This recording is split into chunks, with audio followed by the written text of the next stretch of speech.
আসসালামু আলাইকুম সবাইকে। আপনারা সবাই কেমন আছেন? আশা করি ভালো আছেন। আমরাও আল্লাহর রহমতে ভালো আছি। তো প্রতিদিনের মতো আজকেও হাজির হলাম। আজকে একটা মিষ্টি বানাবো। তো ভাবলাম আপনাদের সঙ্গে শেয়ার করি। আজকে আমি মিষ্টি বানাবো গাজরের মিষ্টি। মাত্র দুটো উপকরণ দিয়ে আমি গাজরের মিষ্টিটা বানিয়ে নেব। তো এখানে আমি 4টা বড় সাইজের গাজর নিয়েছি। আপনারা চাইলে পরিমাণ বাড়ায় দিতে পারেন, কমায় দিতে পারেন। তো আমি এখন গাজরগুলো ভালো করে ছিলে নেব। নিয়ে ওপরের খোসাটা ছিলে ফেলিয়ে দিয়ে ভালো করে এটাকে পরিষ্কার করে নেব। পরিষ্কার করে নিয়ে তারপর আমি মিষ্টিটা তৈরি করব। তো দেখতেই থাকুন বন্ধুরা। তো এই তো গাজরগুলো খুব সুন্দর করে আমি খোসা ছাড়িয়ে নিয়েছি অফ ক্যামেরায়। খোসাগুলো খুব সুন্দর করে অফ ক্যামেরায় ছাড়িয়ে নিয়েছি। এখন আমি গাজরগুলো খুব ভালো করে ধুয়ে নেব। ধুয়ে তারপর আমি এটাকে একটু 10 মিনিটের মতো সেদ্ধ করে নেব। এই তো গাজরগুলো আমি এখানে ছোট ছোট টুকরা করে নিয়েছি, ছোট ছোট পিস করে নিয়েছি। এটাকে এখন আমি 10 মিনিটের মতো একটু ভাপ দিয়ে নেব গরম পানিতে। তারপর আমি এটাকে একটু ঠান্ডা করে ব্লেন্ডারে পেস্ট করে নেব। এই তো গাজরটা খুব সুন্দরভাবে সেদ্ধ হয়ে গেছে। আমি এখন এটাকে নামিয়ে নেব, নিয়ে ঠান্ডা করব, করে এটাকে আমি পেস্ট করে নেব। খুব সুন্দরভাবে সেদ্ধ হয়ে গেছে একদম চামচ দিয়ে। এই যে এভাবে কেটে দেখলে আলু সেদ্ধ যেরকম হয় সেরকম হয়েছে। তো সেদ্ধ করা গাজরটা আমি ঠান্ডা করে নিয়েছি। তারপর ব্লেন্ডারে এটাকে পেস্ট করে নিলাম। এটাকে আমি এখন ঢেলে নিচ্ছি।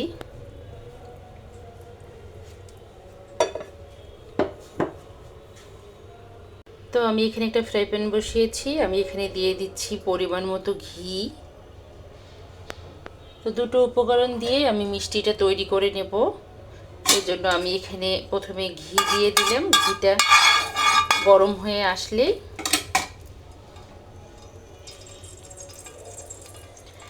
তো ঘিটা গরম হয়ে আসছে। আমি এখন এখানে দিয়ে দেব 1 কাপ পরিমাণ সুজি। আপনারা চাইলে পরিমাণ বাড়িয়ে দিতে পারেন অথবা কমাই দিতে পারেন। আমি ঘিয়ের মধ্যে সুজিটাকে ভালো করে একদম ভেজে নেব। একদম খুব অল্প সময়ে আর অল্প উপকরণ দিয়ে খুব সুন্দর একটা মিষ্টি রেসিপি তৈরি করব বন্ধুরা আজকে।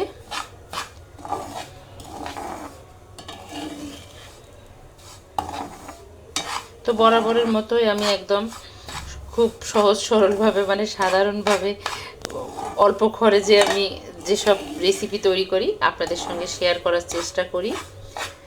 তো এভাবে আমি সুজিটাকে 5 মিনিটের মতো একদম ভেজে নেব। সুজিটাকে কিন্তু অল্প আঁচে ভাজতে হবে আর লাড়ার মধ্যে রাখতে হবে, নইলে সুজিটা তলায় লেগে যাবে আর পুড়ে যাবে।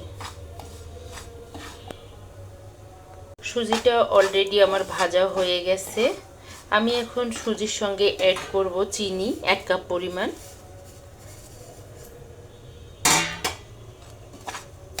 তো সুজি আর চিনিটাকে আমি একসঙ্গে মিক্স করব, করে আমি আরও 5 মিনিটের মতো ভেজে নেব এটাকে।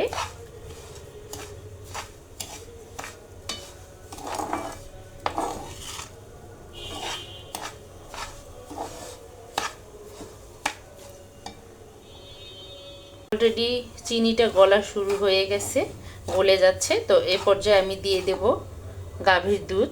তো গাভীর দুধটা আমি একদম ঘন করে নিয়েছি।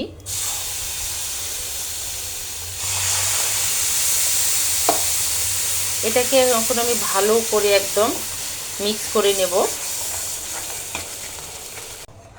তো আমি এখন এটাকে একদম লাড়ার উপরে রেখে দেব, নইলে এটা লেগে যাবে তলায়। একদম দুধটা টেনে আসলে, তার গাঢ় হয়ে আসলে তারপর আমি এটাকে নামিয়ে নেব। তো আমি কিন্তু এখানে 1 লিটার দুধকে একদম ঘন করে নিয়েছিলাম।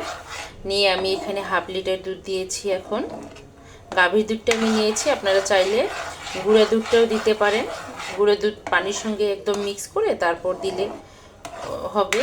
তো আমি এখানে গাভীর দুধটাই দিয়েছি।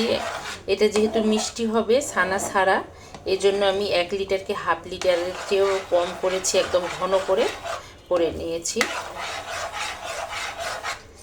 আমি এভাবে একদম লাড়ার উপরে রাখবো। আর আমি কিন্তু চুলার আঁচটা কমিয়ে দিয়েছি, মিডিয়াম আঁচে এটা করে নিচ্ছি।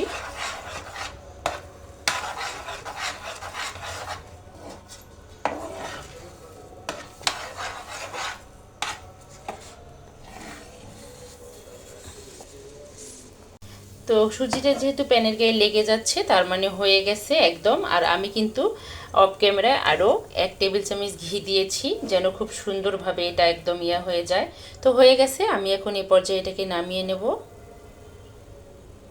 একটা প্লেট নিয়েছি আর আমি এখানে একটা পলিথিন নিয়েছি, খুব সুন্দর করে ধুয়ে তারপর মুছে নিয়েছি।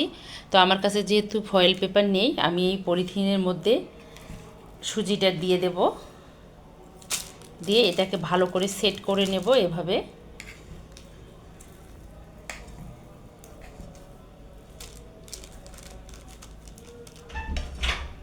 আমি সুজিটাকে এভাবে সেট করে নিয়েছি সমানভাবে চারকোনা করে একদম সুন্দর করে। আমি এখন গাজরের মিষ্টিটা তৈরি করে নেব। বন্ধুরা, এখানে আমি ফ্রাই প্যান বসিয়েছি, আমি এখন দিয়ে দিচ্ছি ঘি। 2 টেবিল চামচের মতো আমি ঘি দিয়ে দিলাম।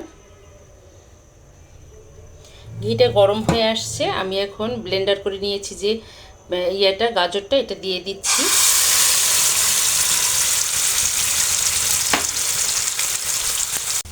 তো আমি এখন এটাকে ভালো করে একদম লাড়ার উপরে রেখে দেব যেন এটা লেগে না যায়। আর এটা একদম পেস্ট করে নিলে না খুব সুন্দর হয়, কাঁচা গন্ধটা থাকে না, কাঁচা ভাবটা চলে যায় ঘিয়ের মধ্যে ভেজে নিলে।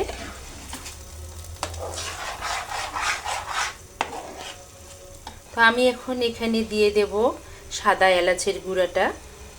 আমি দিয়ে দিচ্ছি 1 চামচ পরিমাণ। এটা দিলে একদম ফ্লেভারটা খুব সুন্দর আসে আর কাঁচা কাঁচা ভাবটা থাকে না।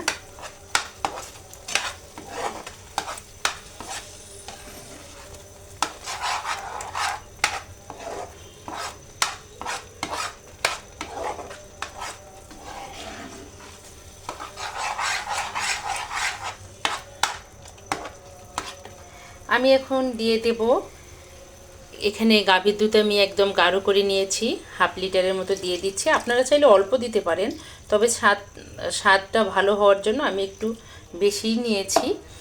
ওই যে বললাম, যেহেতু ছানা আমি এখানে ইউজ করতেছি না, সেজন্য আমি গাভীর দুধটা একটু বেশি করে দিচ্ছি। তো এটা এখন আমি একদম লাড়ার উপরে রেখে দেব, ঘন হয়ে আসলে তারপর আমি এটাতে চিনি অ্যাড করব। এই তো 5 থেকে 6 মিনিটের মধ্যে এটা ঘন হয়ে আসবে দুধটা টেনে নিলে।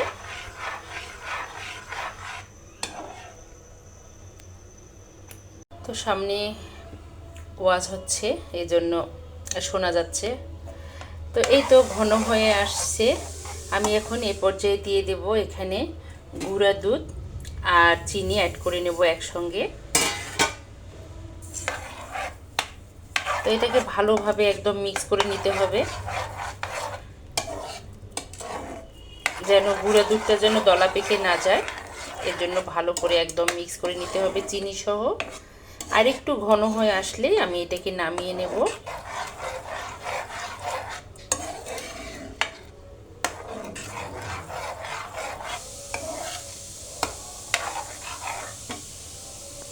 ক্যামেরায় গাজরটাকে একদম 30 মিনিটের মতো এভাবে একদম লাড়ার উপর রেখেছি। এই তো ঘন হয়ে আসছে, এ পর্যায়ে আমি দিয়ে দেব ড্রাই কোকোনাট। আপনারা চাইলে এটাকে স্কিপ করে যেতে পারেন, তবে আমি এটা দিচ্ছি। এটা ড্রাই হলেও যখন আমি গাজরের সঙ্গে মিক্স করব তখন এটা একদম নরম হয়ে যাবে, আর মিষ্টিটা যখন খাবো তখন একদম দাঁতের মধ্যে খুসখুস করে লাগবে আর কি। তো আপনারা চাইলে এটাকে স্কিপ করে যেতে পারেন। গাজরটায় আমি কোনো ফুড কালার ইউজ করিনি, এখানে ন্যাচারাল যে কালারটা সেটাই আসছে।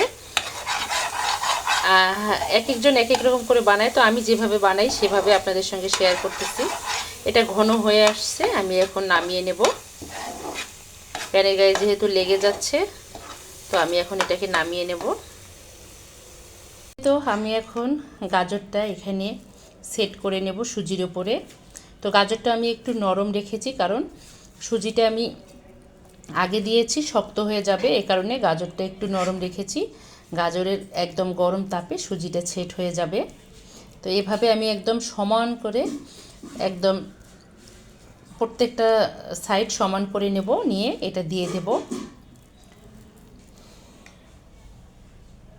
সুজির উপরে গাজরের হালুয়াটা একদম সেট করে নিয়েছি। আমি এখন এটা নর্মাল ফ্রিজে রেখে দেব 30 মিনিটের জন্য। তারপর আমি বের করে এটাকে কেটে নেব। ফ্রিজ থেকে আমি ইয়েটাকে বের করেছি, এখন এটাকে আমি কেটে নেব। প্রথমে ভাবছিলাম এটা গোল শেপ করব, তো এজন্যই এটা দিয়েছিলাম। গোল শেপ করব না, এটাকে আমি চাকুর সাহায্যে কেটে নেব।